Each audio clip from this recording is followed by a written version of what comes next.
వీక్షిస్తున్న మీ అందరికీ యేసుక్రీస్తు నామున నా వందనములు. జీసస్ కేస్ మినిస్ట్రీస్ వారి యేసే నా ఆదరణ అనే కార్యక్రమానికి స్వాగతము. ఇప్పుడు మా నాన్నగారు పాస్టర్ వై మోహన్ రావు గారు దైవ సందేశం అందించెదరు. ప్రభునందు దేవుని బిడ్డలారా, దేవుని వాక్యాన్ని శ్రద్ధతో వీక్షిస్తున్నందుకు దేవుని తరఫున మీ అందరికీ నా హృదయపూర్వకమైన వందనాలు తెలియజేస్తూ ఉన్నాను. దేవుని వాక్యాన్ని వినటానికి తగినటువంటి సమయము, శ్రద్ధ మీలో దేవుడు కలుగు చేసినందుకు చాలా వందనాలు తెలియజేస్తూ ఉన్నాను.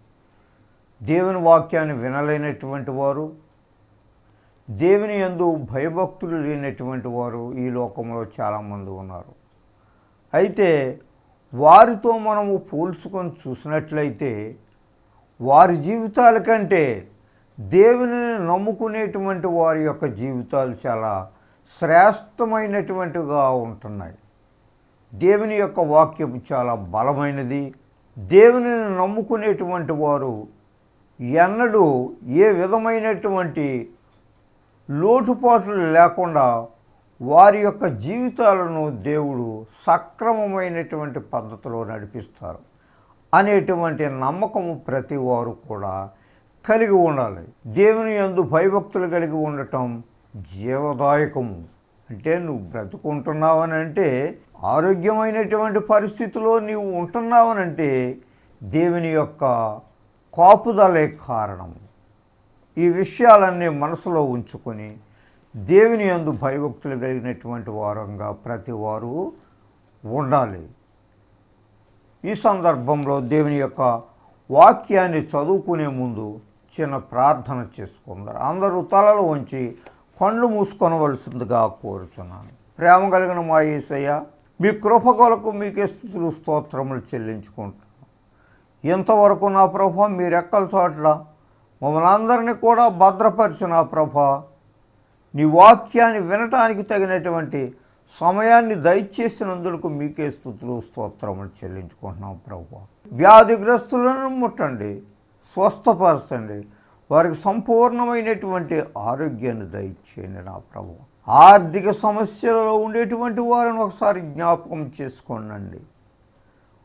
వారి యొక్క ఆర్థిక ఇబ్బందుల నుంచి సహాయం చేయండి. కుటుంబంలో గొప్ప మేళ్లతో నింపండి. ప్రతి వారు కూడా మిమ్మల్ని తెలుసుకోవాలనేటి ఆశ కలిగినటువంటి జీవితాన్ని ప్రసాదించండి నా ప్రభు. మీ అందు భయభక్తులు కలిగేటువంటి జీవితాన్ని దయచేయమని ఈ చిన్ని మనవుడి పరలోకంలో చేరనిమ్మని మా ప్రభును ప్రియ కుమారుడనైన యేసునామమును వేడుకుంటున్నాం తండ్రి, ఆమేన్. ప్రభునందు దేవుని బిడ్డలారా, వాక్యాన్ని చదువుకుందాం. కీర్తనల గ్రంథము 19వ అధ్యాయము 7వ వచనము నుండి 11వ వచనం వరకు ఇలాగో వ్రాయబడి ఉన్నది. The book of psalms chapter 19 verse 7 to 11.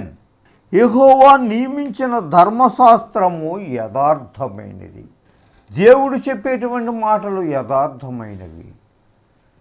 దేవుని యొక్క గ్రంథము యథార్థమైనది. అయితే ఈ యథార్థమైనటువంటి గ్రంథాన్ని చదవలేక, యథార్థమైనటువంటి గ్రంథములో మాటలను వినలేక చాలామంది వక్రీకరించి బైబిల్లో అబద్ధము అనేటువంటి వారు చాలామంది ఉన్నారు. వారు దేవుని యొక్క గ్రంథాన్ని బయటకు విసిరివేసినటువంటి వారు ఉన్నారు.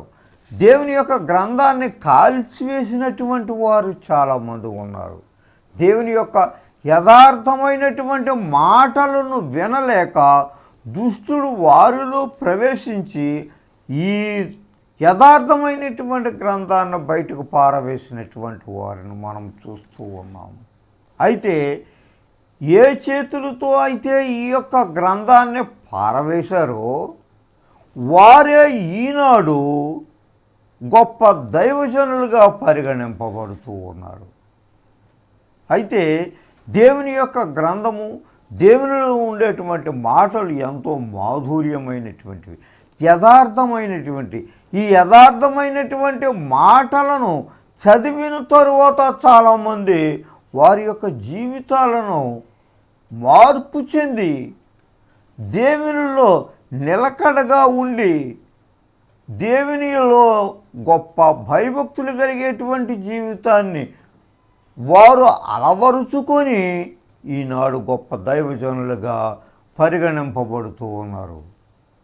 అంటే దేవుని యొక్క గ్రంథము యథార్థమైనటువంటిది, దీనిలో ఉండేటువంటి అక్షరాలన్నీ కూడా యథార్థమైనటువంటి అనేటువంటి సత్యాన్ని ఒప్పుకొని ప్రజలకు వారి యొక్క సాక్ష్యాలను వినిపించేటువంటి వారుగా ఉన్నారు ఈ లోకంలో. అయితే దేవుని వాక్యాన్ని వినుచున్న ప్రజలారా, దేవుని యొక్క వాక్యం చాలా విలువైనది, చాలా బలమైనది అనేటువంటి సత్యాన్ని మీరు కూడా గుర్తెరిగి ఆయన యందు భయభక్తులు కలిగేటువంటి జీవితాన్ని అలవరుచుకోమని మిమ్మల్ని కోరుచున్నా. అది ప్రాణమును తెప్పరిల్ల చేయును యెహోవా శాసనము నమ్మదగినది, యథార్థమైనటువంటిది. అది ప్రాణమును తెప్పరిల్ల చేయును యెహోవా శాసనము నమ్మదగినది. నీ ప్రాణాన్ని తెప్పరిల్ల చేసేటువంటిది, నీ ప్రాణాన్ని నిలబెట్టేటువంటిది దేవుని యొక్క గ్రంథము. నీ ప్రాణాలకు మంచి హాయిని కల్పించేటువంటిది దేవుని యొక్క గ్రంథము. నువ్వేనాడైనా శ్రమలో ఉన్నప్పుడు కానీ, బాధలో ఉన్నప్పుడు కానీ దేవుని యొక్క వాక్యాన్ని చదివినప్పుడు, ఈ యథార్థమైనటువంటి గ్రంథాన్ని నువ్వు తెరిచి చూసినప్పుడు ఏదో ఒక వాక్యము నీతో మాట్లాడతావు. అంటే దేవుని యొక్క వాక్కు నీతో మాట్లాడుతుంది. అంటే యథార్థమైనటువంటి ఈ గ్రంథంలోనే ఉండేటువంటి మాటలు నీ ప్రాణాన్ని తెప్పరిల్ల నీకు ఎంతో హాయిని కలుగుతుంది, ఎంతో నెమ్మదిని కలిగించేటువంటి గ్రంథము. అందుకని దీన్ని జీవ గ్రంథము అన్నారు. జీవము కలిగినటువంటి మాటలు, యథార్థమైనటువంటి మాటలు, పరిశుద్ధమైనటువంటి మాటలు దీనిలో ఉన్నాయి కాబట్టి పరిశుద్ధ గ్రంథము అని పేరు పెట్టబడింది, జీవ గ్రంథము. అయితే ఈ జీవ గ్రంథములో నీ యొక్క పేరు ఉండాలనేటువంటి ఆశతోటి నీవు జీవించి, ఈ గ్రంథంలో నీ యొక్క పేరును ఉండాలని ఆశించినట్లయితే నీలో ఉండేటువంటి ఈ దుష్ట క్రియలను నీవు తీసివేసుకోవాలి. దేవుల్లో భయభక్తులు కలిగేటువంటి జీవితాన్ని నీవు అలవాటు చేసుకోవాలి.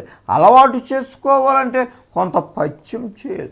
చేయనటువంటి పనులను నీవు చేసి ఈ జీవగ్రంథములో నీ పేరు ఎక్కించుకోవాలంటే చాలా కష్టమైనటువంటి పని. నీ యొక్క దుష్ట కార్యములను తీసివేసి నీ మనసును మార్చుకొని, అంటే దేవుని యొక్క వాక్య ప్రకారముగా నీవు జీవించినట్లయితే ఈ జీవగ్రంథములో నీ యొక్క పేరు వ్రాయబడుతుందనేటువంటి సత్యాన్ని నీవు మర్చిపోవద్దు. కాబట్టి యెహోవా శాసనము నమ్మదగినది, అంటే యెహోవా చెప్పినటువంటి మాటలు యథార్థమైనవి. ఈ గ్రంథంలో వ్రాయబడినటువంటి శాసనాలు అన్నిటినీ కూడా నీవు నమ్మి తీరవలసినదే. ఏ ఒక్కటి కూడా తీసివేయటానికి వీలు లేదు. కాబట్టి దేవుని యొక్క గ్రంథాన్ని విలువ కలిగి నీవు జీవించు. దేవుని యొక్క గ్రంథాన్ని నీవు ఎల్లప్పుడూ కూడా చదివి దానిలో ఉండేటువంటి మాటలను నువ్వు స్వీకరించాలని దేవుడు కోరుకుంటున్నాడు. అది బుద్ధిహీనులకు జ్ఞానము పుట్టించును. యెహోవా శాసనము నమ్మదగినది. నమ్మదగినటువంటి ఈ వాక్యము, యథార్థమైనటువంటి ఈ వాక్యాన్ని నీవు తెలుసుకొని కూడా నీవు దూరంగా పారిపోతున్నావు. ఎందుకని? పథ్యము చేయలేక. ఈ ధర్మశాస్త్రంలో ఉండేటువంటి మంచి మాటలను విని నీకు భయం కలుగుతుంది. ఎందుకయ్యా నీకు భయం కలుగుతుందని అంటే నీవు ఈ గ్రంథం దగ్గరికి రాలేకపోతున్నావు. నీ దుష్ట కార్యాలకు ఎక్కువ మొగ్గు చూపుతూ ఉన్నావు, ఎక్కువ విలువనిస్తూ ఉన్నావు. అందుకని ధర్మశాస్త్రం దగ్గరికి నీవు రాలేకపోతున్నావు. ప్రియమైనటువంటి బిడ్డలారా, ఈ ధర్మశాస్త్రాన్ని చేతపుచ్చుకునేటువంటి వారికి ఈ బైబిల్ గ్రంథాన్ని నమ్ముకునేటువంటి వారికి ఏ విధమైనటువంటి లోటుపాటులు ఉండవని మీకు హెచ్చరిస్తూ ఉన్నాను. కాబట్టి ఈ శాసనము నమ్మదగినది, బుద్ధిహీనులకు జ్ఞానము పుట్టించును. నీవు బుద్ధి లేని వాడవైతే, సరైన పద్ధతిలో నీవు నిలబడలేనటువంటి వాడవైతే ఈ జ్ఞానము దగ్గరికి రా, ఈ జ్ఞానమును నేర్చుకో. బైబిల్ గ్రంథములు నువ్వు చదువు, దేవునిలో ఉండేటువంటి మాటలను నీవు స్థానాన్ని, ఎక్కువ స్థానాన్ని, విలువను నీవు సంపాదించుకో. దీని ద్వారా బైబిల్ గ్రంథంలో మాటలను విని వాటి ప్రకారంగా నీవు జీవించినట్లయితే నీవెంతో జ్ఞానవంతుడుగా పరిగణింపబడతావు. బుద్ధిహీనుడు అయితే ఈ గ్రంథాన్ని నీవు చదువుకున్నట్లయితే నీకు బుద్ధి కలుగుతుంది, ఎక్కువ జ్ఞానం కలుగుతుంది. ఇటువంటి జ్ఞానవంతులు ఎంతోమంది ఉన్నారు. ఈ బైబిల్ గ్రంథాలను చదివి దానిలో ఉండేటువంటి మాటలను స్వీకరించి అనేకమైనటువంటి భక్తులుగా తయారైనటువంటి వారు అనేక మంది ఈ లోకంలో ఉన్నారు. కాబట్టి నీవు బుద్ధిహీనుడు అయితే, బుద్ధి లేని వాడు అయితే నీవి జ్ఞానం దగ్గరికి రా. ఈ బైబిల్ గ్రంథాన్ని నీవు చదువుకో, నీ బుద్ధి మొత్తం మారిపోతుంది, నీ చెడ్డ లక్షణాలన్నీ కూడా మారిపోతాయి. ఈ గ్రంథము అటువంటిది. ఈ లోకంలో ఉండేటువంటి గ్రంథాలు ఎన్నో ఉన్నాయి, కానీ నీకు జ్ఞానాన్ని ఇచ్చేటువంటి గ్రంథము ఈ యొక్క పరిశుద్ధ గ్రంథమే. అవి బుద్ధిహీనులకు జ్ఞానము పుట్టించను. మంచి జ్ఞానవంతుడు దాకా నీవు తయారవుతావు. యథార్థమైనటువంటి గ్రంథాన్ని నీవు విడిచిపెట్టకు. యథార్థమైనటువంటి గ్రంథం అని నీకు తెలుసుండి కూడా దీన్ని విసిరి పారవేస్తూ ఉన్నావు. బైబిల్ గ్రంథంలో ఉండేటువంటి మాట చాలా జ్ఞానమైనటువంటివి. యెహోవా ఉపదేశములు నిర్దోషమైనవి. చూసారా ఎంత చక్కని మాట. యెహోవా ఉపదేశములు నిర్దోషమైనవి అంటే ఏ విధమైనటువంటి తప్పు దీంట్లో నీవు కనుగొనలేవు. ఏ వాక్యము చూసినా గొప్ప సంగతులని నీకు తెలియచేస్తుంది తప్ప నీకు అనాలోచితమైనటువంటి మాటలు ఏమాత్రము కూడా దీనిలో లేవు. కీర్తనల గ్రంథము 119వ అధ్యాయము 30వ వచనములో ఈ విధముగా మనతో మాట్లాడుతూ ఉన్నా. The book of psalms chapter 119 verse 30. సత్య మార్గమును నేను కోరుకొని ఉన్నాను, నీ న్యాయ విధులను నేను నా ఎదుట పెట్టుకొని ఉన్నాను. దేవుని స్తోత్రం. దావీదు భక్తుడు మనతో మాట్లాడుతున్నారు ఈ విధముగా. సత్య మార్గమును నేను కోరుకొనుచున్నాను. సత్యమైనటువంటి మాటలే నాకు కావాలి, యథార్థమైనటువంటి మాటలే నాకు కావాలి, మంచి మాటలే కావాలి. చెడు మాటలను నేను వినను, చెడు పద్ధతులలో నేను ప్రవేశించను. ఆ చెడు మాటలకు, చెడు పనులకు, వక్ర మార్గములో ఉండేటువంటి పనులను నేను చేయను అని దావీదు ఒప్పుకుంటూ ఉన్నారు. ఇక్కడ సత్య మార్గములే నేను కోరుకొని ఉన్నాను, నీ న్యాయ విధులను నేను నా ఎదుట పెట్టుకొని ఉన్నాను. నీ న్యాయ విధులే నాకు కావాలి. అర్థంలా ఉండాలి ఆ మాటలు అర్థమైనటువంటి వాయిగా ఉన్నాయి నాకు. కాబట్టి వాటి ప్రకారమే నేను జీవిస్తాను. కాబట్టి నీకా బ్రతుకేమైనా నీకు కనపడుతుందా? యథార్థమైనటువంటి మాటలు వినటానికి నీవేమైనా ఒప్పుకొని ఉన్నావా?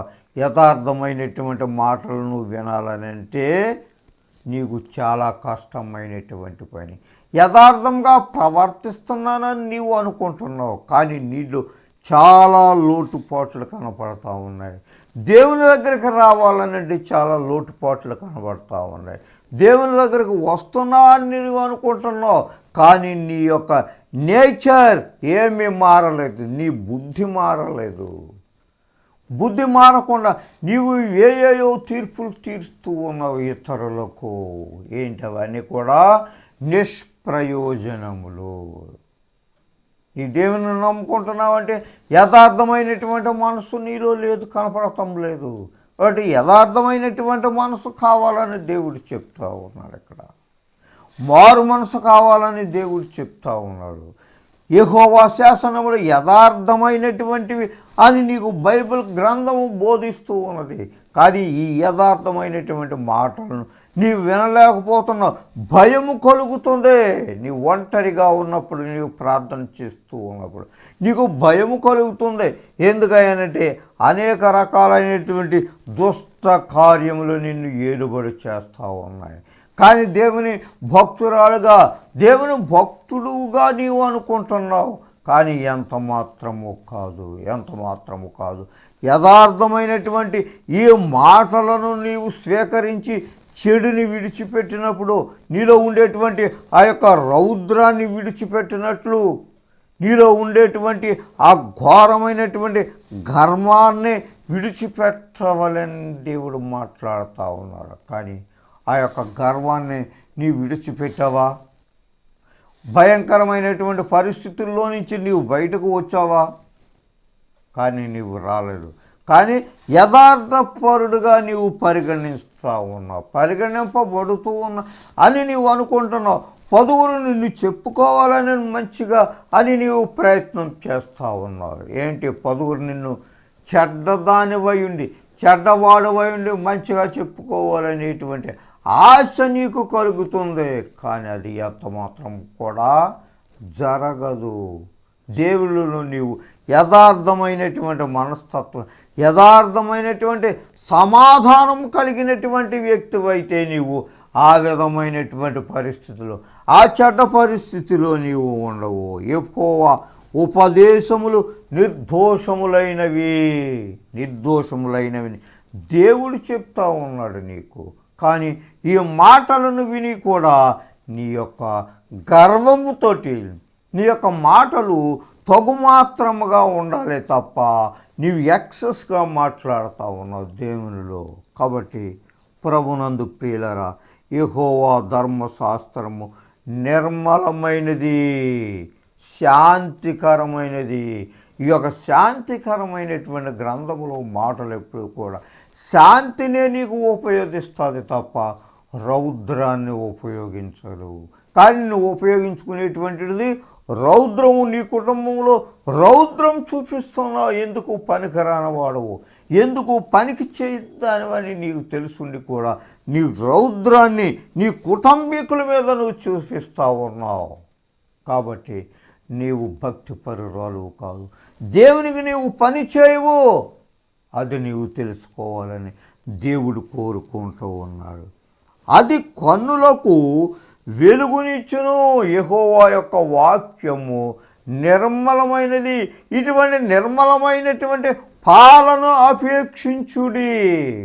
ఈ నిర్మలమైనటువంటి ఈ గ్రంథాన్ని, ఈ నిర్మలమైనటువంటి గ్రంథంలో ఉండేటువంటి మాటలను నీవు విను శ్రద్ధతో. ఏం చెప్తున్నా నీవు అర్థం చేసుకోవడానికి ప్రయత్నం చేయి. ఈ నిర్మలమైనటువంటి వాక్యాన్ని, మంచి వాక్యాన్ని, దేవుడు చెప్పేటువంటి మంచి మాటలను నీవు వినలేకపోతున్నావు. కాబట్టి వినలేకపోతే ఇక నుంచి అయినా విను. ఏమి చెప్తుందో వాక్యము నీ కొరకు అని నీవు గ్రహించు. అది నీ కన్నులకు వెలుగునిచ్చును. నీలో ఉండేటువంటి సమస్త విధములైనటువంటి ఆ యొక్క దురాలోచనను తీసివేసేటువంటి గ్రంథము ఇది. ఎప్పుడు నీవు విలువనిచ్చి దాని ప్రకారముగా నీవు జీవించినప్పుడు అది నీ కన్నులకు వెలుగునిచ్చును. ఆ వెలుగునిచ్చేటువంటి గ్రంథంలో ఉండేటువంటి మాటలను నీవు వినలేక చీకటి శక్తులకు లోనే చీకటి మార్గములో నీవు ప్రవేశిస్తూ ఉన్నావు. చీకటి మార్గములో కొంతసేపు ప్రవేశిస్తూ ఉన్నావు. దేవుని ఆలయంలో కొంతసేపు ప్రవేశిస్తూ ఉన్నావు. ఉంటే వెచ్చగానైనా ఉండు, లేకపోతే చల్లగానైనా ఉండు. నులివెచ్చని స్థితిలో ఉండవద్దని దేవుడు చెప్తా ఉన్నాడు. కానీ దేవుడు చెప్పేటువంటి మాటలను పెడను పెట్టి నువ్వేం చేస్తూ ఉన్నావనంటే నీకు నచ్చినటువంటి మార్గంలోకి వెళతా ఉన్నావు. నీకు నచ్చిన మార్గం ఏదయ్యానంటే చెడ్డ మార్గం, సాతాను యొక్క మార్గాన్ని నీవు కోరుకుంటున్నావు తప్ప దేవుని యొక్క మార్గాన్ని నీవు కోరుకుంటము లేదు. అది నిత్యము నిలుచు యెహోవా న్యాయ విధులు సత్యమైనవి, నీ కన్నులకు వెలుగునిచ్చును. యెహోవా యందైన భయము పవిత్రమైనది.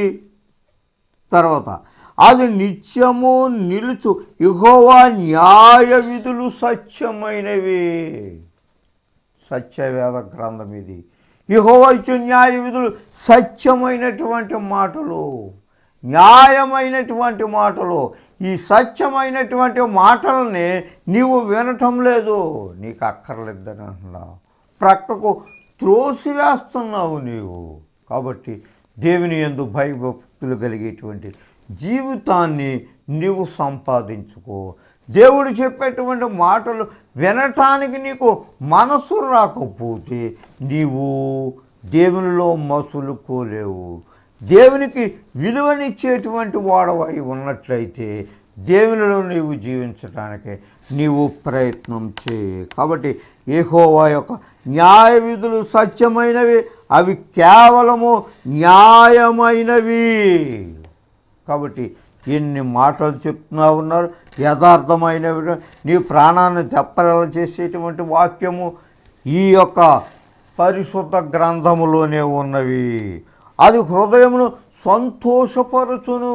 నీవు బాధలో ఉన్నప్పుడు, వేదనలో ఉన్నప్పుడు దేవుని యొక్క వాక్యం నీతో స్పష్టంగా మాట్లాడుతుంది. స్పష్టమైనటువంటి దేవుని యొక్క వాక్యం నీవు దుఃఖంలో ఉన్నప్పుడు అది నీ యొక్క దుఃఖాన్ని తీసివేసే శాంతికరమైనటువంటి మార్గంలో ప్రవేశించేటువంటి మాటలు ఈ పరిశుద్ధ గ్రంథంలో ఉన్నాయి. ప్రభునందు దేవుని బిడ్డలారా, ఇటువంటి సత్యమైనటువంటి మాటలు ఈ గ్రంథంలో కూడా వ్రాసి లేవు. కాబట్టి న్యాయమైనటువంటి మాటలను, తేనె కంటేను జుంటె తేను ధారల కంటేను శ్రేష్టమైనటువంటి ఈ మాటలను నీవు స్వీకరించలేకపోతా ఉన్నావంటే నీ యొక్క పరిస్థితి చాలా అధ్వాన్నంగా కనబడుతుంది. ప్రభునందు దేవుని బిడ్డలారా, దేవుని యొక్క వాక్యము, దేవుడు చెప్పేటువంటి మాటల ప్రకారంగా నీవు జీవించినట్లయితే చాలా ధన్యుడువు, నీకు మెరుగు కలుగుతుంది. అటువంటి కృప దేవుడు మనందరకు దయచేయనుగాక. రోమేలకు రాసిన పత్రిక 12వ అధ్యాయము 3వ వచనం నుంచి 10వ వచనం వరకు ఇలా రాయబడి ఉన్నది. తన్ను తాను ఎంచుకొనదగిన దానికంటే ఎక్కువగా ఎంచుకొనక దేవుడు ఒక్కొక్కనికి విభజించి ఇచ్చిన విశ్వాస పరిమాణ ప్రకారము తాను స్వస్థబుద్ధి గలవాడుటకే తగిన రీతిగా తాను ఎంచుకొనవలనని నాకు అనుగ్రహింపబడిన కృపను బట్టి మీలో ఉన్న ప్రతివానితోనూ చెప్పుచున్నాను. ఒక్క శరీరంలో అనేక అవయవములు ఉండనను ఈ అవయవములన్నిటికీ ఒక్కటే పని ఎలాగ ఉండదో అలాగే అనేకులమైన మనము క్రీస్తులో ఒక్క శరీరముగా ఉండి ఒకరికొకరము ప్రత్యేకముగా అవయములై ఉన్నాము. మనకు అనుగ్రహింపబడిన కృపను చొప్పున వేరువేరు కృపావరములు కలిగిన వారమై ఉన్నాము.